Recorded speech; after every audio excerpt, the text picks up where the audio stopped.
dari setiap komisi itu kan pasti beda-beda Ya. fokusnya, dan Komisi 5 ini sebenarnya fokusnya kemana dan kira-kira program yang dijalankan itu seperti apa, Pak?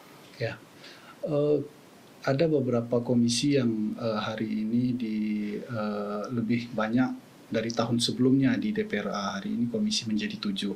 Salah satunya Komisi 5 ini bermitra dengan sosial, kemudian kesehatan, kemudian kebencanaan, tentang pemberdayaan perempuan dan anak, kemudian tentang transmigrasi, dan beberapa badan vertikal.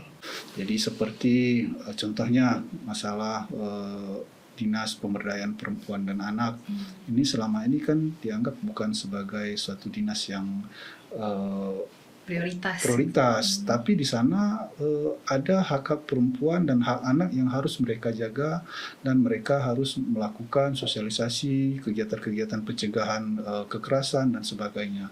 Jadi harapan kami dinas-dinas yang ini merupakan salah satu harus dipenuhi kebutuhan dasar, harus mendapat perhatian yang sama tentu dengan dinas-dinas yang lainnya.